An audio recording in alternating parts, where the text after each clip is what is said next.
Good morning, everybody. This is going to be the video preview for Desert Tempest, who runs on Sunday at the fairgrounds. She's in race 7, which has a 4:15 Central Time post. It would obviously be 5:15 Eastern, 2:15 Pacific. It's a mile and a 16th on the grass. One thing I would note at fairgrounds right now, you can always see it here, but the rail at 34 feet. So because of basically the lack of grass racing that's occurred at fairgrounds due to a bunch of issues with their turf course. Basically every time they run grass races, they're running with the temporary rail really far out. So it's a narrower track, more towards the outside rail than what would be the traditional inside rail. But we're just lucky and happy that there's a grass race to go.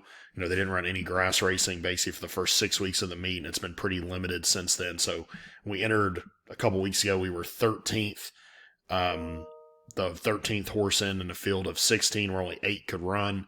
Today, it's just the same thing happened. 16 horses drew into the race with the first 8 running, and the remaining 8 being also eligibles, and we drew post 8. So we're on the outside of the main body of the field. So looking forward to getting Desert Tempest back on the grass. It's just been a very frustrating thing for everybody involved that, she's been ready to run, basically since Thanksgiving, and we just unfortunately haven't got a race to go. So that said, we'll go through the field quickly. Again, mile and a 16th on the grass, with the rail out. A lot of times when, just as a general handicapping principle, the further out the rail is, the more it favors horses that are drawn towards the inside. Losing ground when the rails are further out can be more punitive. Fairgrounds is like the one exception to that rule. Normally the rail gets further out, and just in general, it feels like horses really run well on the outside. I feel like a couple of the races over the weekend didn't play like that, but traditionally, being to the outside is fine. Sometimes it's even beneficial. So that will get through the field. The first horse is Flower Dew. This is a filly. Originally in her career, first started at Ellis. They wanted to run her on the grass. That race came off. They ran her on the dirt. Brought her back at Kentucky Downs. She didn't run any good. She actually ran in the same race as Desert Tempest, and got beat, 5 or 6 lengths by Desert Tempest in that spot. Brought her back on dirt just to run her. She's just been okay. I wouldn't completely rule her out on the grass or race against Desert Tempest. She was 11th of 11, but that was at Kentucky Downs, very, unique turf course. Some horses like it, some don't. They wanted to run her on the grass first time out. She's definitely going to have to improve, and I wouldn't be completely convinced that the stretch out is to her favor, but, it feels like a pretty wide open race, in general. Next, we get to Tori. This is a filly. Was bred in Ireland. She's been working really well for Norm Cassie. He wins 8% with first-time starters, although none of those horses have debuted at over a mile. But I think this horse, from a pedigree perspective, obviously could factor in here and has been working well. Gets Raylu Gutierrez. He's winning 22% at the meet. So it feels like this horse is in with a shot again in what's a wide open race. Mo Shiro is next. This is a horse I actually heard about at Saratoga, that they had pretty high hopes for this horse when it was in the Kenny McPeak barn. It just didn't work out. They transferred the horse to Wayne Catalano. And I think, a couple of the races were okay. She ran second right here to the Alice Look. The Alice Look came back and won the Silver Bullet Day, which was as a Kentucky Oaks prep at fairgrounds, and won pretty impressively. And, a couple of these horses, Raging Sea ran third in the Alcibiades, third in the Breeders' Cup. Zagera ran fourth in the Breeders' Cup. You've got a bunch of next out winners. So this filly's been running against a bunch of good horses. She's just clearly going to have to take a step up. You would think the grass would be to her benefit. She's by Uncle Mo. They run on anything. She's out of a See the Stars mare. So I think you could see improvement, for her getting back on the grass. Giroux's winning 34% at the meet, which is obviously very strong. And again, probably the likely favorite in here. Next, we get to Summerosa. This is a filly, I wouldn't think it's huge grass influence and pretty average works. To me, this horse, if you just looked at the work pattern, you'd have to think that this horse, would be one of the longer shots on the board. And I think what they're hoping is just that this horse is going to take a step up on the grass. Maybe it's very average dirt workhorse, needs the grass to be at her best.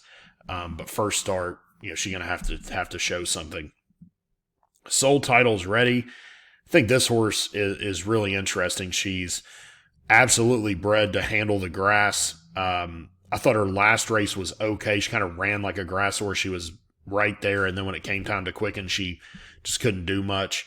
That's kind of the way a lot of a lot of grass horses run on the dirt. That they're in third gear, they're doing good, and then when you just ask them to accelerate, they just don't. They're not able to get through the grass or the dirt, grab a good enough hold of the dirt, and they just run very flat in the stretch. And that's kind of the way she ran last time. So I think she's one that could definitely improve, should improve, moving to the grass. Then we get to Watch This Money. This is a filly. They've run her twice on the grass. If she runs back to the race she ran October 14th at Keeneland, she makes a lot of sense in here. She's going to go. She has speed. She showed good speed that day. I think when you look at this race, and again, it's hard to tell, but if you just went back down again, a lot of these horses that have been on dirt and they're going to run on grass, it's hard to know how much speed. Maybe they just were blunted a little bit on the dirt. But the one doesn't seem to have much speed. I could see the 2 being ridden aggressively from the inside post, first-time starter. The 3 doesn't have a ton of speed. The 4 has slow work, so I wouldn't think that horse is going to be too forward. The 5, in the debut was well off, came back, showed a little bit more speed, but those were slow fractions. So in my mind, the 6 might be on the lead, which would probably be beneficial in a race that doesn't seem to have a ton of early pace. Next, we get to Beautiful Navigator. Another filly that ran first time out on the grass at Saratoga, ran okay. Towhead came back to run second in a big $500,000 race at Kentucky Downs. They ran her on the dirt. I would have said this horse has a 0% chance to like the dirt based on her pedigree. They get her back to the grass here. It's Brian Hernandez from just a long shot. I think she's co-longest shot on the board at 8-1. Just makes her intriguing. Her first dirt or turf start was not bad. She's getting back on the grass after a bad dirt effort. Kenny McPeak wins 15% going dirt to turf. So I could absolutely see this one taking a step forward. And she did show a little bit of tactical speed in her grass race. And then we get to Desert Tempest. First start on the grass, I think was really good. Brendan kind of always said, hey, mentally she's going to need a run. And I actually didn't think she ran that bad at Aqueduct. Now, again, she ran the way kind of a grass horse does. She looked really good going around the turn, and I thought, we might win this race on the dirt. And she just flattened out the last eighth of a mile and just couldn't quite, but she was game. She, put her head down, battled to the line. So, it's one of those things. I think getting her back on the grass is what she wants. Brendan's kind of said, hey, if it rains, we could still look at running on the dirt. But, we've always felt like from 1 month into training her in Ocala, they said, hey, this filly's going to be grass. She had worked well enough on the dirt that Brendan was happy to run her at Aqueduct on the dirt. But, we feel like her best is on the grass. And she also has some tactical speed. So I would expect us, again, I kind of expect the 6 to go to the lead. And hopefully we sit just right off the 6 and then make one run into the lane. Jareth Loveberry, he's winning 21% at the meet. He's probably ridden the grass course as good as anybody down there. So looking forward to seeing Desert Tempest on Saturday. Again, it's race 7, 4:15 Central, so 5:15 Eastern. And you can watch all the fairgrounds races on FanDuel TVG. But again, we're excited. I think getting Desert Tempest back on the grass is what she wants to do. And just unfortunately, due to the situation of the turf course and fairgrounds, we just haven't been able to do it for the last couple of months. So best of luck on Sunday with Desert Tempest at the fairgrounds.